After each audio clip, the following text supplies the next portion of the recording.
حضرت ابراہیم علیہ نبی علیہ الصلوۃ والسلام اپنی شریک حیات حضرت ہاجرہ اور حضرت اسماعیل علیہ نبی علیہ الصلوۃ والسلام کو لا کر وہاں پہنچا دیا، اور آپ سے آپ کا مال اور آپ کی اولاد بھی بچھڑ جاتی ہے۔ اب اس کے بعد تیسرا جو امتحان لیا آپ کے بیٹے سے،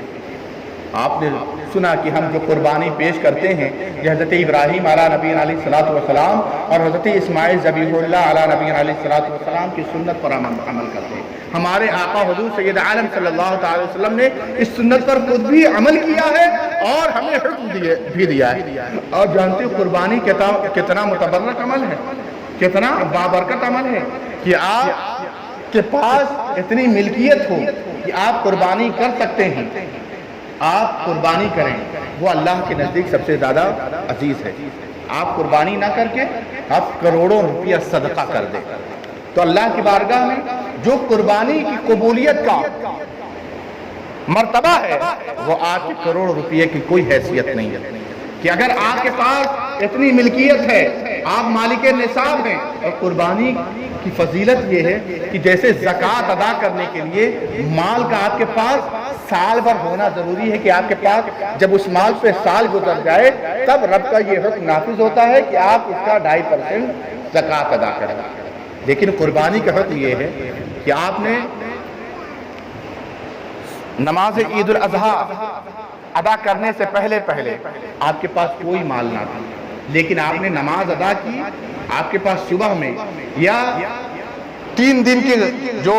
قربانی کے ایام ہے اس مدت میں آپ کے پاس اتنی ملکیت ہو جاتی ہے، اتنا مال آ جاتا ہے کہ آپ کے اوپر قربانی واجب ہو جاتی ہے فوراً کہ آپ قربانی پیش کریں اللہ کے بارگاہ میں۔ اور قربانی وہ عمل ہے کہ جب آپ جانور کو ذبح کرتے ہیں اس کا خون زمین پر گرنے سے پہلے رب کائنات کی بارگاہ میں وہ عمل آپ کا مقبول ہو جاتا ہے، رب کائنات اس عمل کو اپنی بارگاہ میں قبول کر لیتا ہے۔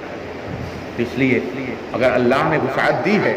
اللہ نے مالک نصاب بنایا ہے تو آپ ہر حال میں قربانی پیش کریں، یہ اللہ کی بارگاہ میں بہت مقبول عمل ہے۔ اب جانتے ہیں کہ اولاد سب سے زیادہ عزیز ہوتی ہے، دولت کی بات آئے اور مال کی بات آئے تو بندہ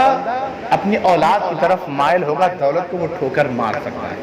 لیکن اولاد کو وہ ٹھوکر نہیں مارتا، اولاد سے وہ بڑی محبت کرتا ہے، وہ اسے بڑی عزیز بڑی پیاری ہوا کرتی ہے۔ اور حضرت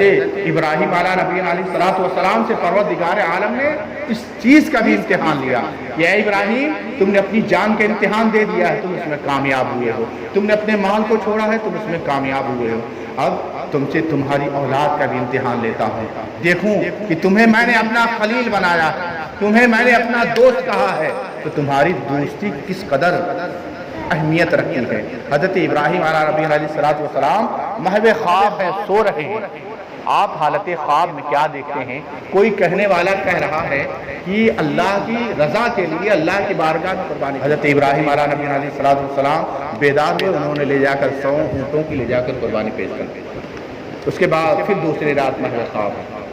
پھر کسی کہنے والے نے کہا اللہ کی رضا کے لیے اللہ کی راہ میں قربانی پیش کر دی۔ حضرت ابراہیم پھر بیدار ہوئے، پھر آپ نے لے جا کر 100 یا 200 اونٹ لے جا کر پھر قربانی کیا۔ تیسری رات پھر محو خواب ہے اور یہی کہنے والا کہہ رہا ہے کہ اللہ کی رضا کے لیے اللہ کی راہ میں قربانی پیش کرو۔ حضرت ابراہیم نے فرمایا کس چیز کی قربانی پیش کروں؟ تو حکم ہوتا ہے جسے تم سب سے زیادہ عزیز رکھتے ہو، جسے تم سب سے زیادہ محبت کرتے ہو۔ بعض راویوں نے یہ لکھا ہے کہ حضرت اسماعیل کا نام لے کر بتایا گیا، بعض جگہ یہ ہے کہ جس چیز کو تم سب سے زیادہ عزیز رکھتے ہو۔ حضرت ابراہیم علیہ نبی علیہ الصلوۃ والسلام جب بیدار ہوئے تو آپ سوچنے لگتے ہیں سب سے زیادہ محبت میں کس چیز سے کرتا ہوں۔ آپ کے ذہن میں یہ بات آئی میں تو ہر چیز سے زیادہ محبت اپنی اولاد سے کرتا ہوں، کیونکہ آپ کو بڑھاپے میں یہ اولاد عطا کی گئی تھی، آپ نے بڑی دعائیں کی تھی، پروردگار عالم نے آپ کو ضعیفی میں آپ کو یہ اولاد عطا فرمائی تھی، اور جب اتنی ضعیفی میں کوئی اولاد نصیب ہو جائے تو وہی جانتا ہے کہ وہ اپنی اولاد سے کتنی محبت کرتا ہوگا۔ بہرحال یوں تو ہر والدین اپنی اولادوں سے محبت کیا کرتے ہیں، لیکن اسی کا برعکس ہے، اسی کا بالکل الٹا ہے۔ جتنے والدین اپنی اولادوں سے محبت کرتے ہیں، آج کی اولاد اپنے والدین سے اتنا ہی نفرت کرتے ہوئے نظر آتے ہیں۔ باپ کسی چیز کے لیے حکم دے رہا ہے تو وہ اس کے حکم کو اپنے پیروں تلے رون دیتے ہیں، باپ کسی چیز کا حکم دے رہا ہو تو ان کی باتوں کو نظر انداز کر دیتے ہیں، وہ اس طرح سے گزر جاتے ہیں جیسے ان کے کانوں میں وہ آوازیں پہنچی ہی نہیں۔ باپ اگر ان سے خدمت لینا چاہتا ہے تو وہ ان سے دور دور پھرتے ہیں، وہ ان کا سامنا کرنے سے کتراتے ہیں کہ کہیں باپ کا سامنا نہ ہو جائے، باپ کسی کام کے لیے حکم نہ دے دے۔ آج کی اولادوں کا یہ حال ہے، لیکن ایک اولاد وہ بھی تھی کہ حضرت ابراہیم علیہ نبی علیہ السلام کا لخت جگر، نور نظر حضرت اسماعیل علیہ نبی علیہ السلام، کہ جب آپ نے یہ فیصلہ کر لیا کہ آپ کو بشارت ہو گئی کہ آپ سب سے عزیز ترین چیز کو میری راہ میں قربان کریں، حضرت ابراہیم نے حضرت اسماعیل کے لیے حکم دے دیا، اے ہاجرہ آج میں اپنے دوست سے ملاقات کے لیے جانے والا ہوں، تم میرے بیٹے حضرت اسماعیل کو اچھی طرح سے نہلا دو، اس کو اچھی طرح سے دھل دو، ان کو اچھے کپڑے پہناؤ، ان کے بالوں میں تیل لگاؤ، کنگھی کرو، انہیں سجا اور سنوار دو، میں اپنے دوست سے ملاقات کرانے کے لیے لے جا رہا ہوں۔ ہاجرہ رضی اللہ تعالیٰ عنہ اپنے بیٹے اسماعیل کو اچھی طرح سے نہلاتی ہیں، دھلاتی ہیں، اچھے کپڑے پہنا کر، اور اپنے شوہر محترم حضرت ابراہیم کے ساتھ روانہ کر دیتی ہیں۔ حضرت ابراہیم جب نکلنے لگتے ہیں تو حکم دیتے ہیں کہ رسی اور چھری کا بھی انتظام کر دو۔ انہوں نے پوچھا کیا بات ہے، کہا ہو سکتا ہے کہ اس کی بھی ضرورت پیش آئے۔ حضرت ابراہیم علیہ نبی علیہ السلام اپنے لخت جگر حضرت اسماعیل کو لے کر، ساتھ میں رسی اور چھری بھی ہے۔ حضرت ابراہیم چھوٹے ہیں، راویوں نے الگ الگ عمر بیان کی ہے، بہرحال حضرت اسماعیل علیہ نبی علیہ السلام حضرت ابراہیم کا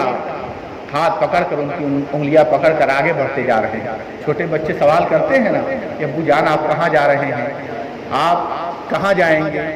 کیا لیں گے، کس سے ملاقات کرائیں گے، ایسے ہی حضرت اسماعیل بھی اپنے ننھے لبوں سے پوچھ رہے ہیں کہ آپ کہاں جا رہے ہیں۔ تو انہوں نے کہا میں اپنے دوست سے تمہاری ملاقات کے لیے لے جا رہا ہوں، میں اپنے دوست سے ملانے کے لیے تمہیں لے کر جا رہا ہوں۔ حضرت ابراہیم علیہ نبی علیہ السلام اور حضرت اسماعیل انہوں نے رفت سفر باندھا، آپ روانہ ہو جاتے ہیں۔ ادھر ابلیس کو بڑی تکلیف ہونے لگتی ہے کہ حضرت ابراہیم کا مرتبہ یوں ہی بلند تھا، کہیں ایسا نہ ہو اس کام کو وہ کر گزرے اور ان کا مرتبہ اللہ کی بارگاہ میں اور نہ بلند والا ہو جائے۔ ان کے مرتبے کو روکنے کے لیے، اس عمل خیر سے روکنے کے لیے وہ حضرت ہاجرہ کے پاس پہنچا اور جا کر عرض کرتا ہے، اے ہاجرہ، ایک ضعیف کی شکل میں جاتا ہے، جا کر عرض کرتا ہے، اے ہاجرہ تمہیں معلوم ہے حضرت ابراہیم کہاں گئے ہیں؟ انہوں نے کہا ہاں مجھے معلوم ہے، انہوں نے مجھ سے بتایا تھا، میں اپنے دوست سے ملاقات کرنے کے لیے لے کر جا رہا ہوں۔ تو حضرت ہاجرہ سے ابلیس لعین نے کہا، شیطان نے کہا، اے ہاجرہ دوست سے ملاقات کرنا ہے، دعوت میں گئے ہیں تو وہاں رسی اور چھری کا کیا کام ہوا کرتا ہے؟ انہوں نے کہا میں کچھ نہیں جانتی، میرے شوہر کا حکم تھا، میرے شوہر نے مجھے حکم دیا تھا، میں نے انہیں وہ چیزیں عطا کرتی ہیں۔ پھر شیطان نے کہا، اے ہاجرہ وہ کسی دوست سے ملاقات کے لیے نہیں، بلکہ ان کا یہ خیال ہے کہ پروردگار عالم کی طرف سے حکم انہیں ملا ہے کہ وہ اپنے بیٹے کو اللہ کی رضا کے لیے قربانی ان کی پیش کریں۔ اتنا سننا ہی تھا۔ حضرت ہاجرہ بیان کرتی ہیں کہ اے ابلیس لعین، اگر رب کی رضا اسی میں ہے، اگر انہیں رب کائنات کا حکم ہے تو پھر ایک ہی اسماعیل کا، اگر میرے پاس 1000 اسماعیل ہوتے تو میں اللہ کی رضا کے لیے سب کو قربان کر دیتی، میں سب کو قربانی کے لیے پیش کر دیتی۔ یہ سنا ابلیس لعین نے کہ یہاں پر میری کوئی بات نہ بنی۔ اس کے بعد وہ حضرت اسماعیل علیہ نبی علیہ السلام کے پاس آیا اور ان سے عرض کرنے لگا، اسماعیل تمہیں معلوم ہے تمہارے والد محترم تمہارے ابا جان تمہیں کہاں لے کر جا رہے ہیں؟ حضرت اسماعیل نے فرمایا ہاں مجھے معلوم ہے، وہ اپنے دوست سے ملاقات کرانے کے لیے لے کر جا رہے ہیں، وہ دعوت پر جا رہے ہیں، مجھے اپنے دوست سے ملاقات کرانے کے لیے لے کر جا رہے ہیں۔ حضرت اسماعیل سے پھر ابلیس لعین نے کہا، کہ تمہیں کیا معلوم کہ تمہارے والد محترم کس لیے لے کر جا رہے ہیں؟ بتاؤ دعوت میں کہیں رسی اور چھری کا بھی کام ہوا کرتا ہے؟ انہوں نے کہا میں کچھ نہیں جانتا، میرے والد محترم تو بس اپنے دوست سے ملاقات کے لیے لے کر جا رہے ہیں۔ ابلیس نے کہا نہیں تمہیں معلوم نہیں ہے، انہیں یہ خیال ہے کہ رب کائنات کی طرف سے انہیں بشارت دی گئی ہے کہ وہ تمہیں اللہ کی رضا کے لیے قربان کریں۔ حضرت اسماعیل کا جو جواب تھا، آج کی اولادیں اس سے نصیحت حاصل کریں۔ حضرت اسماعیل نے کہا کہ اگر رب کائنات کا انہیں حکم ہے تو پھر اسماعیل بھی ذبح ہونے کے لیے تیار ہے۔ اسماعیل کی ایک ہی جان کیا، اگر 1000 جانیں ہوتی تو میں سب اللہ کی رضا کے لیے سب کو قربان کر دیتا۔ اس کے بعد حضرت ابراہیم علیہ نبی علیہ السلام کے پاس ابلیس لعین حاضر ہوا اور کہا اے ابراہیم، محض ایک خواب کی بنیاد پر، محض خواب میں تم نے یہ دیکھا ہے اور ایک خواب کی بنیاد پر تم اپنے بیٹے کو ذبح کر دو گے؟ کیا ایسا ہو سکتا ہے؟ کیا یہ کوئی انصاف ہوگا؟ ارے خواب تو غلط بھی ہوا کرتے ہیں۔ حضرت ابراہیم نے فرمایا کہ نبیوں کا خواب وحی الہی ہوا کرتا ہے، یہ وحی الہی ہوتا ہے، میرے رب کا حکم ہے، جب وہ ذبح ہونے کے لیے تیار ہے میں ذبح کرنے کے لیے تیار ہوں۔ تو یہاں ابلیس لعین کا کیا کام؟ انہیں چند جگہ کنکریاں ماری گئی جو آج تک اس سنت کو باقی رکھا گیا ہے۔ جن لوگوں نے حج کیا ہے، جن لوگوں کو وہاں حاضری کا شرف ملا ہے، انہوں نے وہ جگہیں دیکھی ہیں جہاں پر ابلیس نے سب کو بہکانا چاہا تھا۔ بہرحال حضرت اسماعیل علیہ نبی علیہ السلام کو اس پہاڑی پر پہنچے اور اس کے بعد حضرت ابراہیم وہ پورا خواب بیان کرتے ہیں جس کو قرآن کریم نے اس طرح سے بیان کیا، فلما بلغ معه السعي قال يا بني اني ارى في المنام اني اذبحك فانظر ماذا ترى قال يا ابت افعل ما تؤمر ستجدني ان شاء الله من الصابرين۔ کیا میرے بیٹے دیکھو میں نے خواب دیکھا ہے، میں تمہیں راہ خدا میں ذبح کرتا ہوں، اب تم بتاؤ تمہاری کیا رائے ہے؟ تو حضرت اسماعیل نے یہ جواب دیا کہ جب آپ کو رب کا حکم ہوا ہے تو آپ کو کام انجام دیجئے جس بات کا آپ کو حکم ہوا ہے۔ انشاءاللہ آپ مجھے صبر کرنے والا پائیں گے، انشاءاللہ آپ مجھے صابر پائیں گے۔ جب یہ باتیں دونوں کی گفتگو ہو جاتی ہے،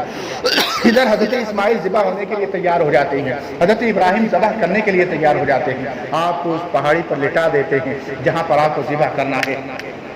تو حضرت اسماعیل نے 3 سوال رکھا، اے اللہ کے خلیل، میں کوئی رکاوٹ تو نہیں ڈالتا لیکن میری 3 باتیں آپ مان لیں۔ ایک بات یہ ہے کہ آپ اپنی آنکھوں پر پٹی باندھ لیں، اور دوسری بات یہ ہے کہ آپ میری اپنی آنکھوں پر پٹی باندھ لیں، اور دوسری خواہش یہ ہے کہ میرے ہاتھ اور پاؤں کو رسیوں سے باندھ لیں،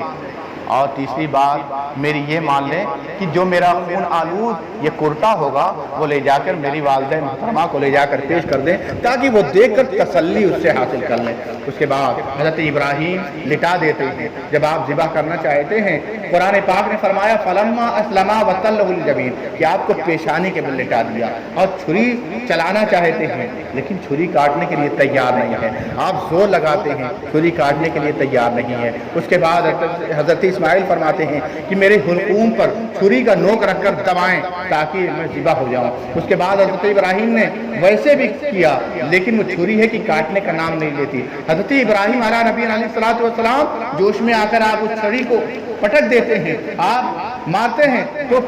ایک چٹان ہے جس کے ٹکڑے ٹکڑے ہو جاتے ہیں۔ حضرت ابراہیم علیہ نبی علیہ السلام نے چھری سے مخاطب ہو کر کہا، اے چھری، تو نے پتھر جیسی سخت چیز کے ٹکڑے کر دیے ہیں لیکن میرے بیٹے کا، میرے لخت جگر کا یہ حلقوم تو بالکل نرم و نازک ہے، تو اسے کیوں نہیں کاٹتی؟ تو چھری نے ایک سوال کیا تھا حضرت ابراہیم علیہ نبی علیہ السلام سے، اے اللہ کے خلیل، آپ یہ بتائیں جب آگ میں آپ کو ڈالا گیا تھا تو آگ نے آپ کو کیوں نہ جلایا تھا؟ جب آگ میں آپ ڈالے گئے تھے تو اس آگ نے آپ کو کیوں نہ جلایا تھا؟ آپ کو کیوں تکلیف پہنچائی تھی؟ حضرت ابراہیم فرماتے ہیں رب کائنات نے حکم دے دیا تھا، رب کائنات کا حکم تھا، قلنا یا نار کونی بردا وسلاما علی ابراہیم، اے آگ تم میرے خلیل کے لیے سلامتی والی ہو جا، تو ان کے لیے گلزار بن جا۔ تو آگ بھلا مجھے کیسے جلا سکتی تھی؟ وہ چھری عرض کرتی ہے آگ کو پروردگار عالم نے ایک مرتبہ حکم دیا تھا، اس آگ نے ایسی شدت کی آگ تھی جس کے اوپر سے پرندہ بھی نہیں گزر پاتا، اور اس آگ نے آپ کو کوئی تکلیف نہ پہنچائی، آپ کو نہ جلایا۔ تو آگ کو صرف ایک مرتبہ پروردگار عالم نے حکم دیا تھا، اور مجھے پروردگار عالم نے 70 مرتبہ حکم دیا ہے کہ اے چھری خبردار کہ اگر بال کے برابر بھی میرے اسماعیل کے گلے کو کاٹا تو میں بھلا کیسے کاٹ سکتی ہوں۔ یہی کلام ہو ہی رہا تھا کہ جنت سے حضرت جبریل علیہ نبی علیہ السلام ایک جنتی دمبا لے کر حاضر ہوتے ہیں، اور اس کے بعد حضرت اسماعیل کو ہٹا کر آپ کی جگہ اس دمبے کو لٹا دیتے ہیں، اور اس کی قربانی اللہ کی بارگاہ میں قبول کر لی جاتی ہے۔ اسی کو قرآن کریم نے کہا قد صدقت رؤیا انا کذالک نجزی المحسنین، اے میرے خلیل تم نے اس بات کو سچ کر دکھایا۔ تو یہ ہم عید الاضحیٰ کا دن ان قریب ہے، ہم اللہ کی رضا کے لیے، نام و نمود کے لیے نہیں، دکھاوے کے لیے نہیں، بلکہ ہمارا جو مقصد ہو وہ صرف اور صرف یہ ہو کہ ہم اپنے رب کی رضا حاصل کر لیں، ہم اپنے رب کی رضا کے لیے قربانی پیش کریں، نام و نمود نہ ہو، دکھاوا نہ ہو، اور جو شریعت نے حکم جس اعتبار سے دیا ہے اس اعتبار